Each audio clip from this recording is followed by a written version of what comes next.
It was a cold, rainy evening when you found it. That old, crumpled invitation. The paper was stained, wet, and the writing... Oh, the writing. It was in messy red ink, smeared like blood. Come, join the fun. Just follow. The balloons. You stared at it, heart pounding, not sure if it was a prank or something worse. Then you noticed them. Red balloons. They floated silently, ominously, down the street, swaying in the wind, leading into the woods toward an old abandoned house.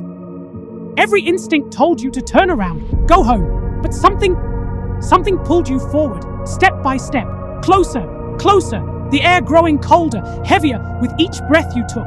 The front door, creaked open by itself, your hands trembling, your body frozen, but you stepped inside. Slowly, the house was dark and quiet, too quiet. Balloons, hundreds of them, floated eerily in the hallway, brushing against the ceiling, the walls swaying in the still air. Then, you heard it. A sound. Soft. Distant. Whispers. They seemed to echo all around you, calling your name. Your name. You tried to shake it off, but the more you walked, the louder the whispers became, turning to laughter. Low, distorted, hollow laughter. The hallway, it stretched impossibly long. You should have reached the end by now, but it kept going, twisting, turning, every corner darker than the last. Your breath quickened, heart pounding in your chest. A shiver ran down your spine. Then, pop! One balloon popped, then another and another, each one bursting with a sharp echoing snap, sending splashes of red everywhere. But it wasn't just red, it was blood. The walls were bleeding, the floor slick with it, and you, standing there, frozen, unable to move, realizing you're not alone. From the shadows, he appeared, Pennywise, grinning, his yellow eyes glowing, his teeth sharp, his face twisted in a grotesque smile. In his hand, he held a balloon shaped like your face. "I've been waiting for you," he hissed, his voice low, slow, like venom dripping from his lips. Before you could scream, before you could run, the floor gave way beneath you.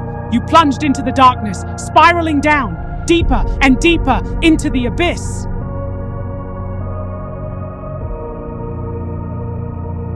Halloween was always your favorite time of year, and this year, you and your friends decided to explore a new neighborhood. Dressed in costumes, bags filling with candy, you wandered through streets you'd never seen before. But something went wrong. You turned one corner too many, and suddenly you were alone.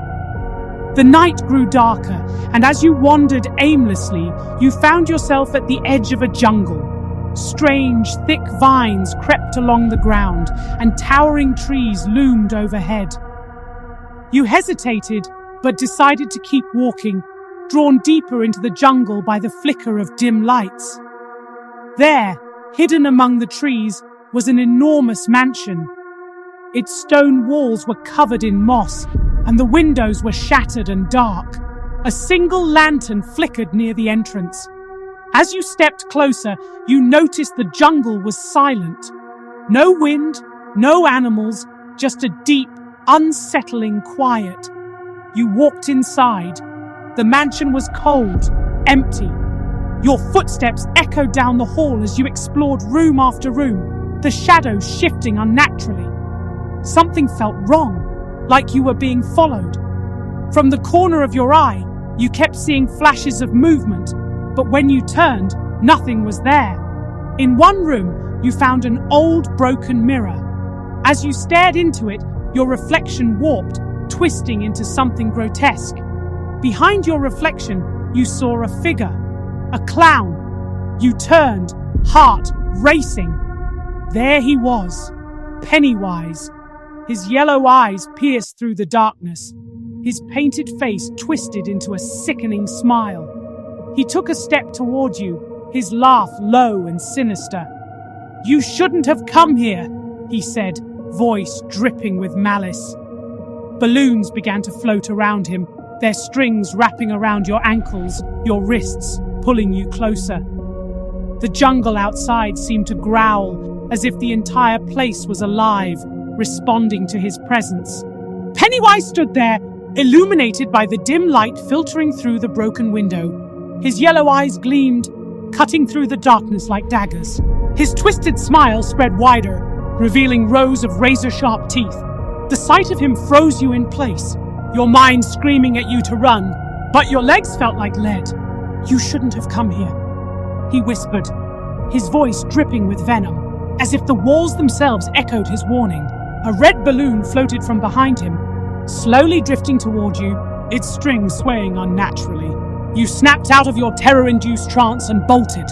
The mansion's twisting corridors felt like a labyrinth as you ran. But no matter how fast you moved, the air felt thick and heavy, as if the house itself was conspiring against you. Doors slammed shut on their own. Walls seemed to close in, and the floor creaked and groaned under your feet. Pennywise's laughter echoed through the halls. "Following you, surrounding you. Don't run," he taunted, his voice bouncing off the walls. "I just want to play." You burst into a large, dimly lit room, a grand ballroom that had long fallen into decay, faded. Rotting drapes hung from the windows, and the chandelier above swayed gently, casting strange shadows across the floor. You scanned the room, your heart hammering in your chest. But it was empty. You had to hide. You ducked behind an overturned table, crouching low, trying to control your ragged breathing. For a moment, there was silence, just the sound of your heartbeat pounding in your ears. But then tap, tap, tap, footsteps, slow, deliberate, echoing through the ballroom. You peeked over the edge of the table. Pennywise stood in the doorway, swaying slightly, his eyes scanning the room. His lips curled into a sickening grin, and his voice echoed in the cavernous space. "I can smell your fear. I know you're here." You shrank back, pressing yourself against the cold floor, hoping, praying that he wouldn't see you. The footsteps grew louder, closer. You dared not move. Suddenly, the table you were hiding behind flipped into the air, smashing against the wall with a deafening crash. Pennywise stood over you, grinning, his teeth bared. "There you are," he hissed, reaching out with long, clawed fingers. You scrambled backward, your hands slipping on the slick, dusty floor. He lunged, and you rolled to the side just in time, feeling his fingers graze your arm. You shot to your feet, sprinting toward the exit, but Pennywise was already moving, impossibly fast, blocking your path. His face twisted into something even more grotesque as his body seemed to distort, stretching taller, his arms lengthening as he loomed over you. His eyes locked onto yours, and you felt yourself being pulled into his gaze, unable to break free. It was as if the walls themselves were bending around him, trapping you in his nightmare. With a surge of desperation, you grabbed a broken chair leg from the floor and swung it wildly at him. It connected with his arm, and though the impact barely fazed him, it was enough to break the spell. You turned and ran, not caring where you went as long as it was away from him. The mansion felt alive, shifting as you moved, the hallways twisting and warping into unfamiliar shapes. You stumbled through room after room, each one darker and more decayed than the last. But no matter where you went, you could feel Pennywise's presence just behind you. His laughter was everywhere, filling the mansion like an eerie, living thing. You found yourself in a narrow hallway, the only light coming from a flickering lantern at the far end. You sprinted toward it, your legs burning, your breath ragged. Behind you, the sound of scraping metal echoed, Pennywise dragging something along the floor. His voice was low and sinister now, echoing through the walls. "You can't escape. You'll float too." The hallway felt endless, but you pushed forward, every step heavier than the last. Suddenly, you felt a cold hand grab your ankle, yanking you off your feet. You crashed to the ground, and as you turned, Pennywise's grotesque face loomed above you, his grin wide, his teeth glistening in the dim light. "No more running," he growled, his grip tightening around your leg, pulling you toward him. In sheer panic, you kicked out with all your strength, striking his face. Pennywise's expression twisted into fury, and for a split second, his grip loosened. You seized the opportunity, pulling yourself free and scrambling to your feet. Without thinking, you ran toward the nearest door, throwing it open and stumbling outside. The jungle greeted you with thick, suffocating air. The mansion loomed behind you, its dark windows like eyes watching your every move. You didn't stop running. You tore through the jungle, branches whipping at your face and arms, the damp earth sucking at your shoes. You heard Pennywise behind you, his voice echoing through the trees. You can't run forever. You tripped on a root, crashing to the ground. Pennywise's laugh echoed in your ears. Closer now, almost on top of you. Your vision blurred, your chest heaving as you tried to push yourself up. But then, through the trees, you saw it, a streetlight, the edge of the jungle. With the last ounce of strength, you got to your feet and ran toward the light. Pennywise's presence seemed to surge around you, like the very shadows were reaching out to drag you back. His laughter grew louder, his voice shrill and maddening. But you kept running. You burst through the edge of the jungle, stumbling onto the street. The familiar sight of houses and Halloween decorations filling your vision. You collapsed onto the pavement, gasping for air, your heart still racing. When you looked back, the jungle was silent. The mansion was gone, swallowed by the trees. Pennywise was nowhere to be seen, but you knew he was still there, lurking, waiting for another chance to drag you back into his nightmare. You escaped, barely, but he'd be waiting, always waiting.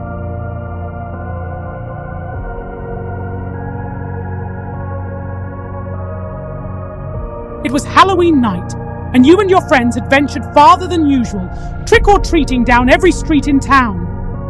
The night was alive with the laughter of children, the rustling of leaves, and the warm glow of jack-o'-lanterns lighting the way. But somewhere along the way, the group got separated. You found yourself wandering, alone, deeper and deeper into an unfamiliar part of town. The houses thinned out, and soon, the concrete sidewalks turned to dirt paths. You should have turned back, but curiosity pushed you forward. The air grew humid, the trees grew taller, and the night felt heavier. It wasn't long before you stumbled upon a hidden mansion, half consumed by vines and jungle overgrowth. The massive iron gates creaked as you nudged them open. The path leading to the mansion was lined with decaying statues, their stone eyes seeming to follow you. Every instinct screamed at you to leave, but something about the place felt hypnotic. The mansion doors stood slightly ajar, and the moment you stepped inside, the air shifted. It was colder, and the smell of mildew mixed with something metallic lingered in the air. As you explored, the floorboards creaked under your weight, and you felt like the mansion was breathing around you. Every shadow seemed to flicker, as if something or someone was watching. Suddenly, from a distant room, you heard a faint giggle. At first, you thought it might be your friends playing a prank. But the laugh, it was off, too deep, too distorted. You followed the sound down a long, dim hallway that stretched impossibly far. The walls seemed to pulse like veins under skin. When you reached the end of the hallway, you saw a figure crouched in the corner of the room. It turned slowly, revealing a face painted in white with glowing yellow eyes. Pennywise. "Lost, are we?" he whispered, grinning, his sharp teeth glinting in the dim light. Balloons began to float from behind him, filling the room.